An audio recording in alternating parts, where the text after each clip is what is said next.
Guys welcome back. मैं हूँ दीक्षा और आज की वीडियो में मैं बात करने वाली हूँ कि कभी कभी कुछ लोग कमेंट करते हैं कि हमको 1 साल से सारे नंबर्स दिख रहे हैं, सारे साइन मिल रहे हैं। हमको तो 1 महीना हो गया है, इतने सारे साइन दिखाई दे रहे हैं। हमको तो तीन महीने हो गए हैं, लेकिन अभी तक विश पूरी हुई नहीं। 1 डेढ़ साल हो गया है, अभी तक विश पूरी नहीं हुई, सिर्फ साइन ही दिख रहे। देखिए, सबका टाइमिंग अलग अलग होता है। अगर मैं मेरी बात करूँ तो मुझे पूरे 3 साल तक तो सिर्फ साइन ही दिखते रहे। ये चीज़ मेरे अंदर भी थी, मुझे भी ऐसा लगता था कि सिर्फ साइन ही दिखाई दे रहे हैं। लेकिन सबका टाइम अलग अलग होता है। मुझे सिर्फ 3 साल तक साइन ही दिखाई देते रहे, उसके बाद मेरी विश मैनिफेस्ट हुई। ठीक है, किसी को 4 साल लगते हैं, 5 साल लगते हैं, 6 साल, 7 साल। और एक मैं रियल स्टोरी आपको बताऊँ तो हाँ, मेरे जो रिलेटिव है, ठीक है, उनकी मैंने आपको स्टोरी भी एक बार शेयर की हुई है, मेरे चैनल पर है, आप ढूंढ के देखिएगा। पहले उनकी शादी किसी और के साथ हो गई थी, एक बेटा भी हो गया था। पहले वो लव मैरिज करना चाहते थे, लेकिन फैमिली ने किसी और से शादी करवा दी। लेकिन उन लोगों ने हार नहीं मानी। 17 साल का उनका रिलेशनशिप था। ठीक है, मतलब उन पहले तो उन दोनों एक दूसरे से मिले। ठीक है, 1 साल ही उनके रिलेशनशिप को हुआ और लड़की की शादी किसी और के साथ हो गई। लेकिन लड़के ने हार नहीं मानी। कभी भी रिश्ता आया, मना कर दिया, मना कर दिया, मना कर दिया। फिर रिश्ते आने भी बंद हो गए, अपने आप टूटने भी बंद हो गए। ठीक है, वो मेरे रिलेटिव ही है, उनकी मैं बात बता रही हूँ आपको। उन्होंने हार नहीं मानी और पूरे 17 साल उन्होंने अपनी स्पेसिफिक पर्सन का, अपनी जीएफ का, ठीक है, इंतज़ार किया। तो वो जो लड़की है वो 17 साल उस शादी में रही किसी और से जो हो चुकी थी, और ये लड़का जो है वो कुंवारा ही रहा।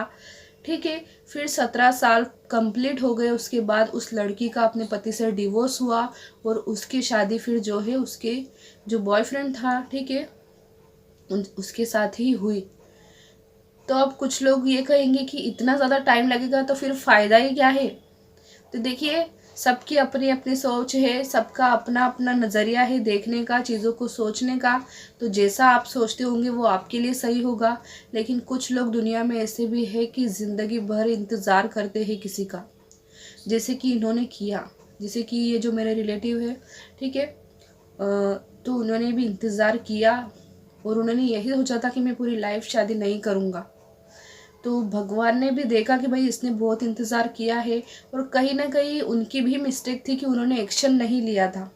अगर वो सही टाइम पर राइट एक्शन ले लेते तो उस लड़की की शादी कहीं और नहीं होती, दोनों की शादी हो जाती। ठीक है, तो जब मैंने और मेरे हस्बैंड ने एक्शन लिया और हम लोगों ने कोर्ट मैरिज की, इस तरीके से हम लोगों ने शादी की, तो हम लोगों को देखकर उन लोगों को हिम्मत आई और फिर उनकी शादी हुई, वो भी 17 सालों के बाद। तो होता है, मिलती है विश, टाइम लगता है। लेकिन अगर आप हार मान लेते हो और अगर आप ये सोचते हो कि यार कुछ नहीं होता है, कोई यूनिवर्स नहीं है, झूठे हैं सब साइन, कुछ भी नहीं होगा, तो फिर कुछ नहीं होने वाला है। ठीक है, तो एक्शन लेना भी ज़रूरी है। अगर उस टाइम एक्शन नहीं लिया तो विश मिलेगी तो सही, लेकिन बहुत टाइम बाद मिलेगी। मेरे केस में भी यही था। मेरी एक टेरर रीडिंग जब मैंने देखी थी, उसमें निकला था कि अगर मैं शादी भले ही किसी और पर्सन से कर लूँ फैमिली की मर्जी से, लेकिन वो सिर्फ 2 साल चलेगी, उसके बाद मुझे मेरे स्पेसिफिक पर्सन के पास ही जाना पड़ेगा। इसलिए मैंने सोच समझ कर कदम उठाया और वही किया जो सही मुझे लगा, और आज मेरा फैसला मुझे बिल्कुल सही लगता है। हम सब लोग बहुत ज़्यादा खुश हैं, मेरी फैमिली वाले भी, इनकी फैमिली वाले भी।